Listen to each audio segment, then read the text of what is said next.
Thank you all for coming. Welcome to our celebration of the life of Susan Lawson.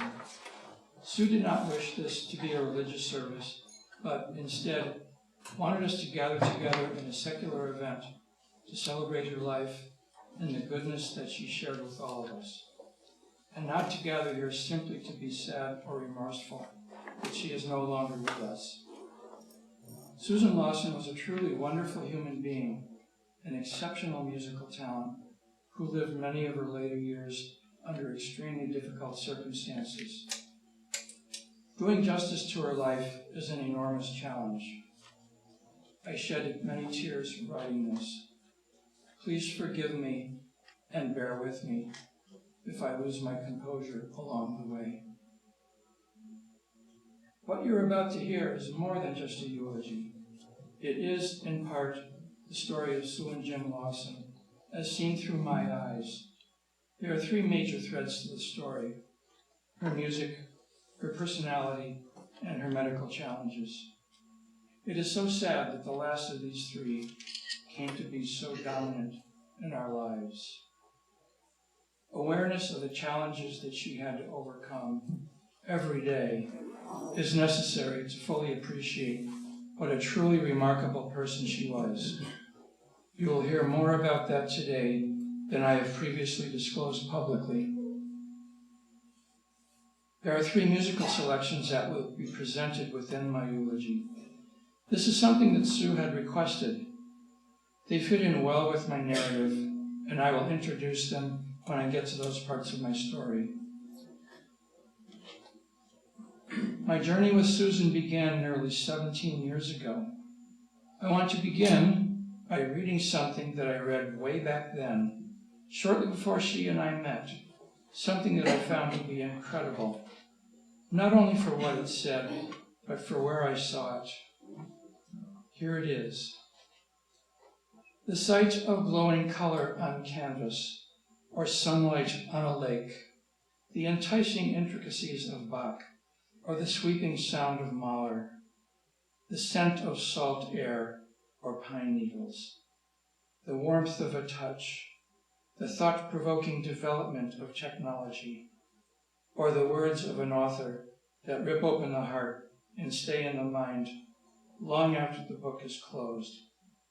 These and so much more are what excite me.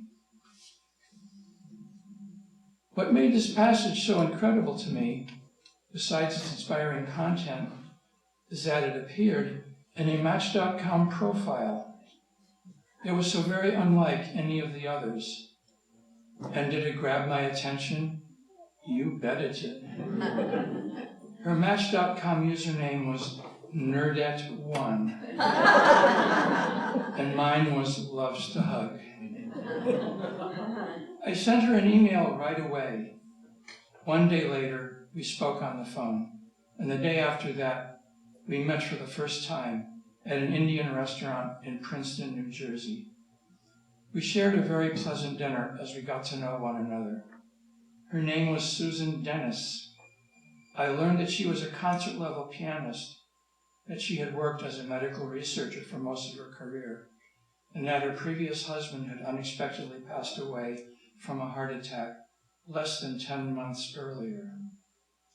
She learned that I also played the piano, was a choral singer, and that my career was in engineering and research, and that I had divorced my unfaithful first wife 3.5 years ago. After dinner, we took a long walk around the campus of the Westminster Choir College, where I sang in a chorus. We talked about many things. To say that we hit it off is a huge understatement. Before the evening was over, we had become a couple. We knew right away. 8 months later, Susan Dennis would become known as Susan Lawson. When Sue and I met, I sang in the community chorus at Westminster Choir College in Princeton. She wanted to be a part of it, so she joined me singing in the chorus for the next season. We became totally enchanted by one of the pieces we sang in our holiday concert. Morten Lauridsen's O Magnum Mysterium. This piece developed a deep personal connection with us and is one of the music selections that she specifically wanted to be heard today. To my ears, this is one of the most transcendently beautiful pieces of music that I have ever known. What you are about to hear is the actual performance in which we both sang. I hope that you enjoy hearing it as much as we enjoyed singing in it.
It was a thrill for both of us to be a part of that choral performance. However, the piano was really the focus of our musical lives. For a number of years, Sue had been taking lessons from the brilliant concert pianist Gabriele Imre. I was amazed that Sue did not have a real piano, just an electronic piano, an 88-key Yamaha Clavinova. 5 months later, I had the opportunity to buy her a very special Yamaha C5 grand piano that had just become available. It had come out of rotation from the Metropolitan Opera, where it had been under the exclusive care of the Yamaha Professional Services Organization. It was truly an extraordinary piano. We both took to it right away and played it constantly. We have since learned that it is indeed a very special piano, one that responds and sounds much better than anyone would ever expect of that model. I am happy to say that, because of this gift from me to her, Susan's journey into higher levels of pianistic excellence was greatly enhanced, and I soon became much more aware of just how really good she was.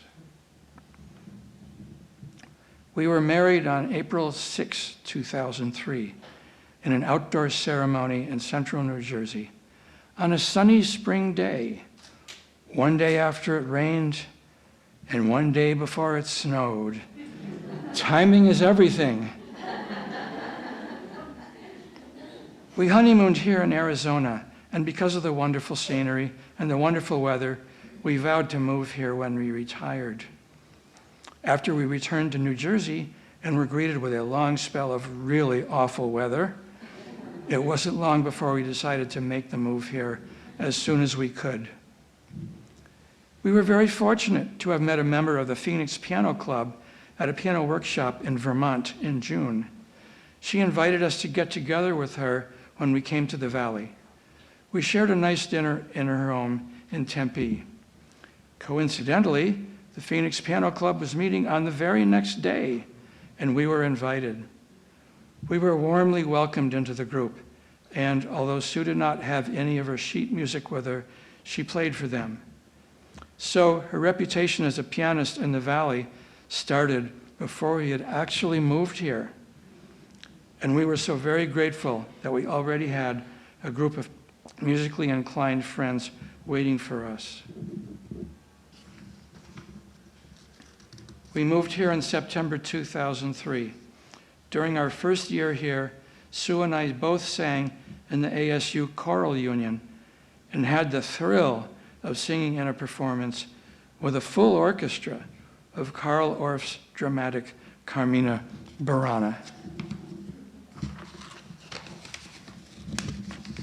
Sue distinguished herself in the Phoenix Piano Club, the Sunday Classics Club, the Arizona Chamber Music Experience, and many other musical organizations.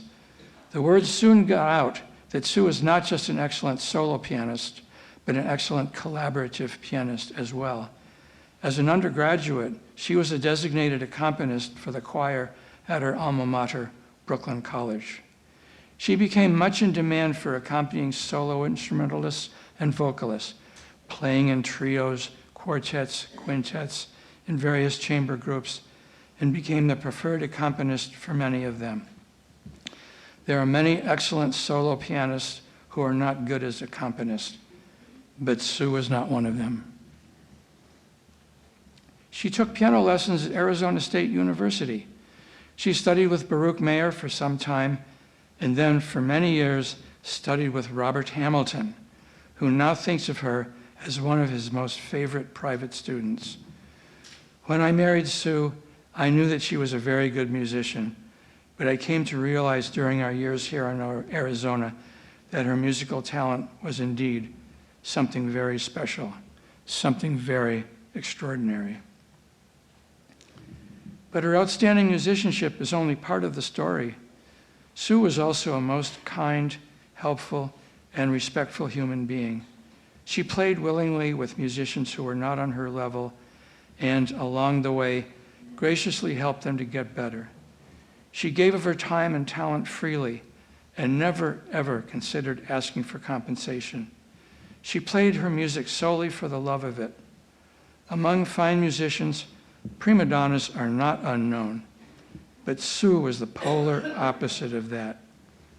Modest, unassuming, almost self-effacing, she never exuded the aura of someone who was conscious of her greatness. Not even in private, I can assure you. She simply never thought of herself in those terms. Sue had her first big medical scare in 2010 when 3 tumors were discovered on her brain. The largest one was not neatly encapsulated and was in an area of the brain that could directly affect her ability to play the piano, so it had to be removed immediately. This procedure was personally performed by the legendary Dr. Robert Spetzler at Barrow Neurosurgery, himself an accomplished pianist. Fortunately, the tumor was a meningioma and was not malignant. However, Sue sensed that it was a bad omen about her overall medical condition, and shortly thereafter, she retired from her career so that she could have as much time and energy as possible to do the things that she loved.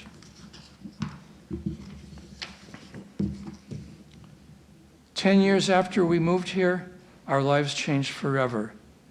In November of 2013, she was diagnosed with cancer, a cancer of the blood system known as multiple myeloma.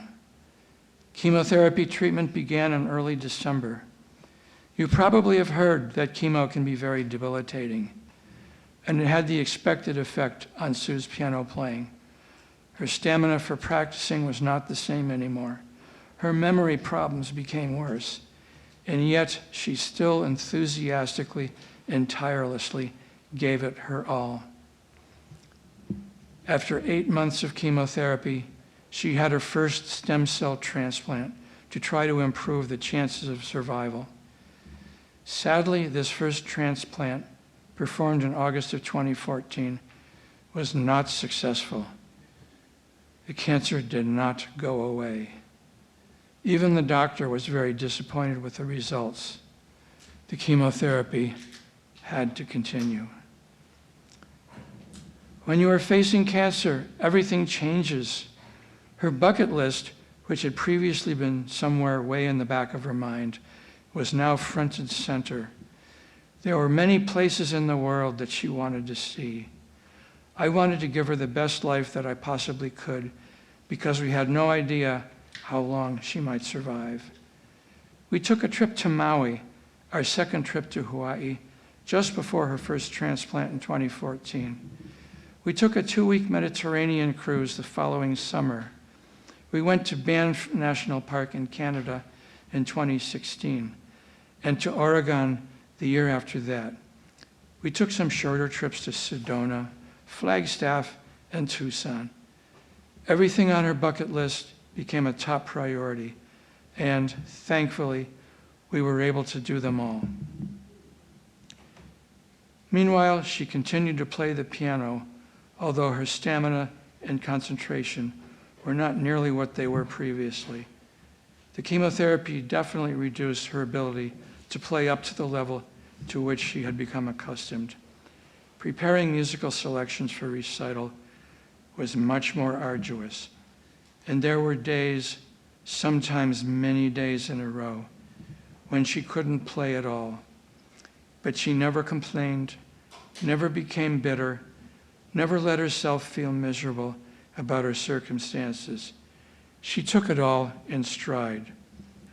Her personality was completely unaffected by the cancer or the chemotherapy. She was taking a chemotherapy drug that is known for aggravating eye cataracts. Both of her eyes got to the point where cataract surgery was needed. This is not good if you need to read sheet music. And she acknowledged that it was becoming a bigger problem. Yet she soldiered on, with no complaints ever being uttered. She accepted her medical challenges with a grace that was amazing to behold. Despite her compromised condition, she gave what may have been one of her very best performances in March of 2015, which you are about to hear. Over this period of time, we never really let on to our friends in the audience the true magnitude of what was going on behind the scenes medically. Let me set the stage for this recital. She had been treated with chemo for 15 months by then and had the stem cell transplant 6 months earlier. She had lost her hair after the transplant, and a few days before this performance had just completed 21 consecutive days of chemotherapy. On top of all that, she was to have her first cataract surgery 2.5 weeks hence, so both eyes were still impaired. Sue worked very long and very hard to prepare for this recital. Could this be her best performance? Quite possibly. Is this piece my favorite? Absolutely, although there are many worthy contenders. You are about to see and hear a live recording of Susan playing the Chopin Fantasie in F minor, Opus 49, performed under what had to be very difficult conditions for her. This piece is unquestionably virtuosic and technically very difficult, and yet it requires the greatest possible sensitive interpretation. There is a jaw-dropping flourish near the end of the piece that never fails to astound me. The performance that she gave, especially considering her severely compromised condition, is truly amazing. This recording is available on YouTube, but what you will see and hear now is the original uncompressed file as I recorded it. First, Fantasie.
I hope that you enjoyed her performance as much as I did. But she wasn't done yet. She immediately followed it with another 6-minute piece. I had the privilege and the joy of hearing music like that in my house nearly every day. Sadly, those days are gone forever. In spite of what you may have heard, silence is not always golden.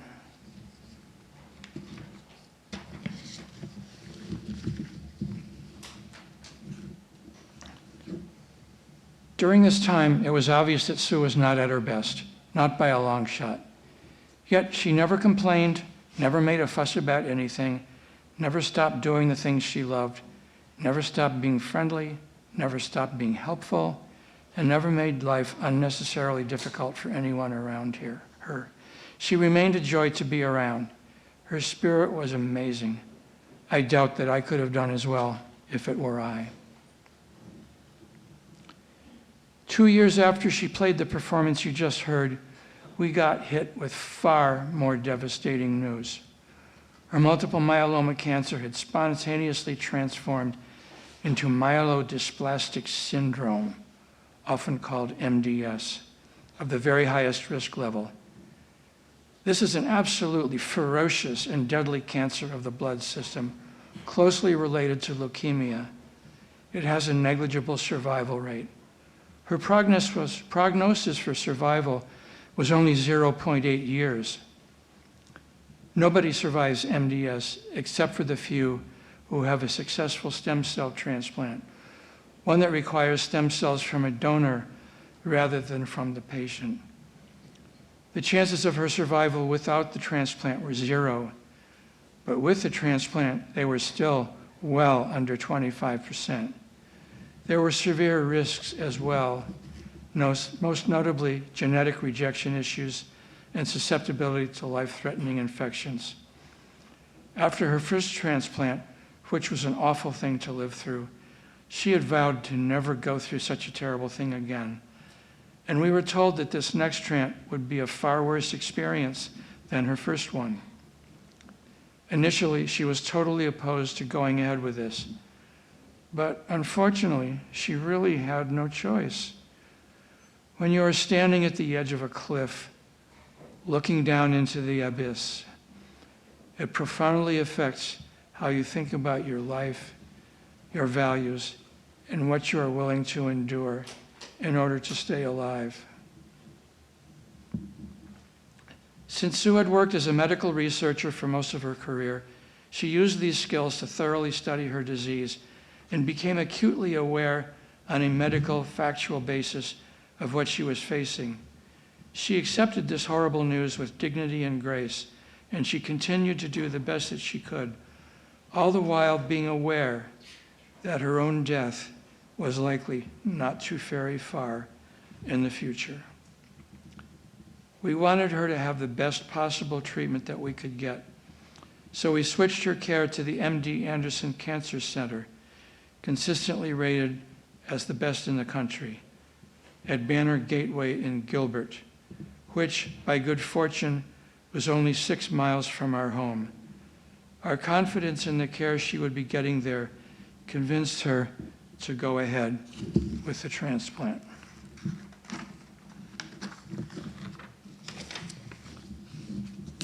Sue began receiving a much more powerful chemotherapy regimen for her new cancer, and was experiencing much more debilitating effects than from her previous treatments. She played the piano less and performed in concert less. She did provide one last recital in May of 2017, which was absolutely memorable. I had told the members of the Phoenix Piano Club that this would probably be her last major performance. The venue, a private home in Paradise Valley, was filled to overflowing with the audience. She performed 3 pieces, totaling over 22 minutes, that exhibited great variety and required great skill and sensitivity. Mendelssohn's Variation Series, Griffey's The Night Winds, and Ginastera's Malambo. They were recorded at home just days before the actual live performance. These recordings were published on YouTube and will be played during our intermission today. At this recital, nobody in attendance could mistake the extreme challenges that she faced. Most had been told in advance what she was going through. She wore a breathing mask right up until the moment of her performance and put it right back on after she had finished. Yet she totally wowed the crowd with an outstanding musical performance. Those of us who were there will never forget that day. It was such a phenomenal personal triumph for Sue, and I was so very, very proud of her. As the summer of 2017 wore on, it was clear that Sue would not be able to participate in the Arizona Chamber Music Experience in July. She had been a regular there for many years, and this was the first time that she was not in condition to be part of it. For reasons that we did not understand at the time, we were very, very strongly urged to attend the gala closing concert, at which the workshop participants would give their performances. The very first piece performed was a piano nocturne subtitled Passionate Melody of Life, written by a prolific and skilled composer, Robert Cunningham. Glenn Dybert, a retired pediatrician, a fine clarinetist, and a really good friend of ours, had commissioned this composition. After Rob's performance of this piano piece was finished, much to everyone's surprise, Glenn and Rob came back to where we were sitting in the audience and presented an autographed score of this composition to Sue. They announced that this piece had been composed for and dedicated to Sue Lawson and Ruth Costa, both of them being Valley musicians who had been battling cancer. Ruth, who was a very dear friend of ours and whom we had visited very frequently for many years, passed away from her cancer on the 1st of June, not long before the composition was completed. It was a great tribute to both of them to be recognized this way. We are honored to have the composer, Robert Cunningham, with us today. Sue had especially wanted him to perform this piece at today's event, and he has graciously agreed to do so at this most fitting moment. Please give a warm welcome to my good friend, composer, pianist, Robert Cunningham.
Thank you, Rob. This is such a wonderful honor for Sue and for Ruth, and I'm glad that we could share this beautiful piece with everybody that is here today. Sue's second stem cell transplant took place in October of 2017, ironically, on Friday the 13th. Sue was hospitalized for the transplant procedure for a full 30 days. I cannot possibly describe how debilitating the treatment was for her. The chemotherapy drugs before the transplant were intended to destroy all of her malignant stem cells, and the immunosuppression medications following the transplant, intended to provide protection against genetic rejection, were so very much more incapacitating than anything that she had received previously. She spent several days in an unconscious state. You cannot imagine how difficult it was for me to watch her go through this. There were quite a few days that I did not feel confident that she would even survive. But survive she did. She gradually recovered from the transplant procedure, but it was a long, long road back. She continued to receive many chemotherapy treatments. We spent at least half of our days in the cancer center. She was placed under all kinds of restrictions, avoiding exposure to people, avoiding public buildings, not eating certain classes of foods, and more. We were required to stay within 30 minutes of the emergency room at all times. For the most part, I was the only non-medical person allowed to be with her. I had received many hours of extensive training prior to that point. Eventually, some of the restrictions were relaxed, and 8 months after her release from the hospital, we were allowed to take a brief out-of-town getaway. On the first weekend of July, we drove to Pine Top, near Show Low, for a 3-day vacation. Shortly after we arrived there, it became clear that Sue was suffering from a sudden, severe attack of graft versus host disease, which I had learned to recognize. This is due to the genetic differences between the transplanted stem cells and Sue's own body cells. Our bodies are programmed to attack things that are genetically different. In this case, it was the transplanted stem cells that were attacking Sue's body, not the other way around. This can be just as life-threatening as cancer, probably more so.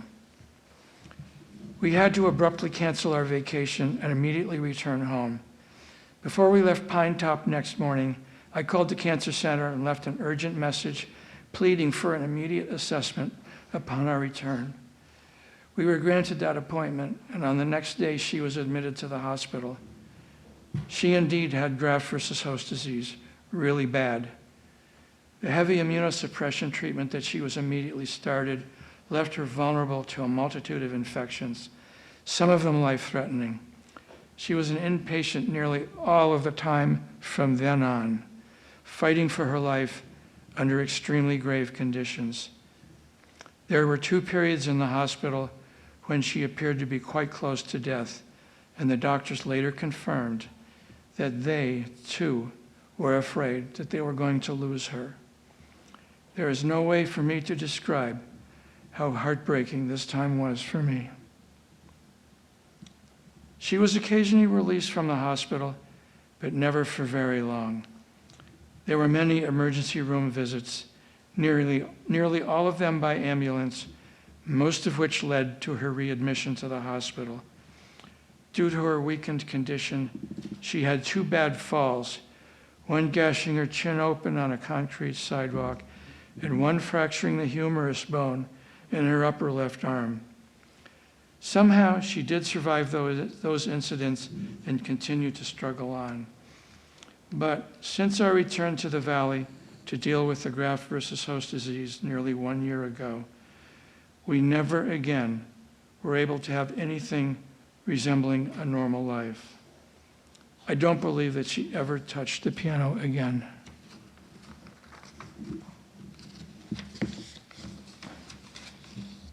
She had to use a walker to get around the house for some time.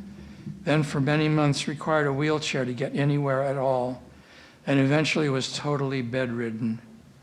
She spent the last 4 weeks of her life at home, receiving hospice and 24-hour nursing care.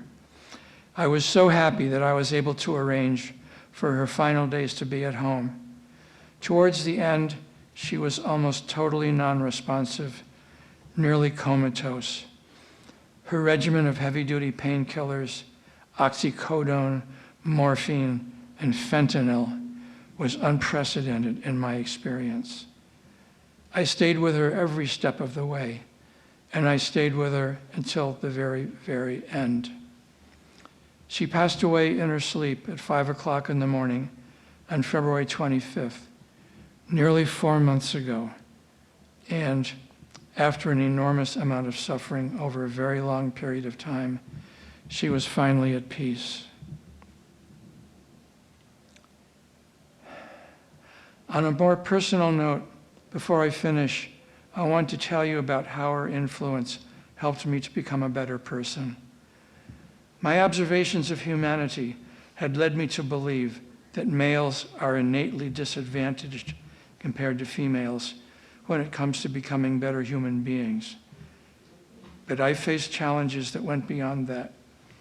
Over time, I had come to realize that, in many ways, I was not the person I believed myself or wished myself to be.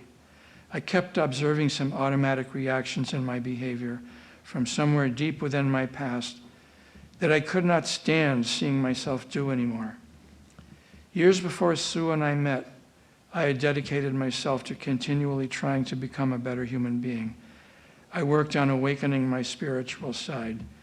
I became certified in first and second degree Reiki and participated in hands-on healing for a period of time. But Sue was, by far, the most wonderful thing that ever happened to me.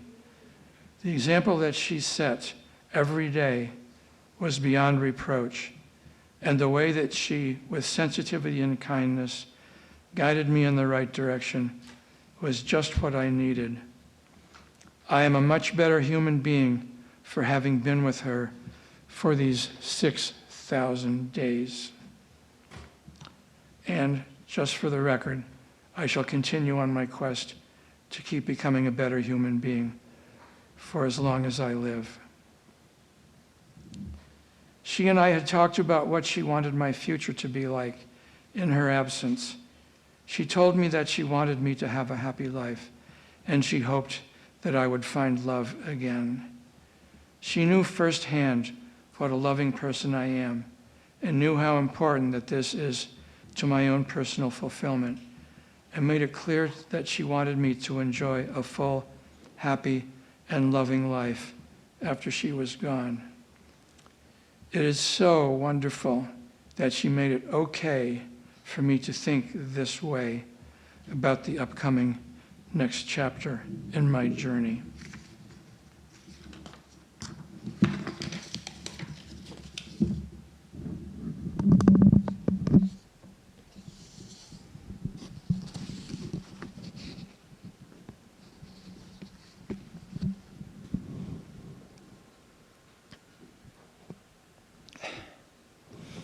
My dear Susie, it is so hard to find the words that adequately capture the multitude of emotions that I am experiencing.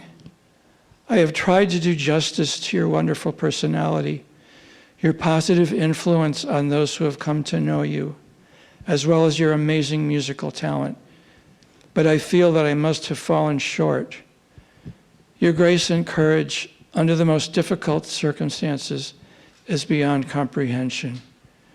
Your kindness, helpfulness, generosity, enthusiasm, and professionalism have inspired all of us and have made everyone who is touched by you that much better. Your spirit will live on in our hearts forever.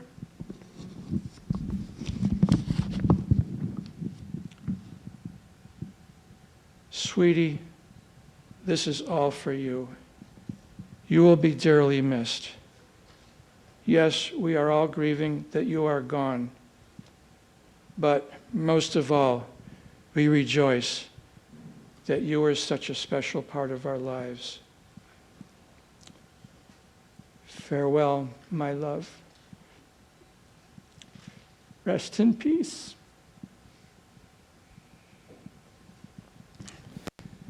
Thank you.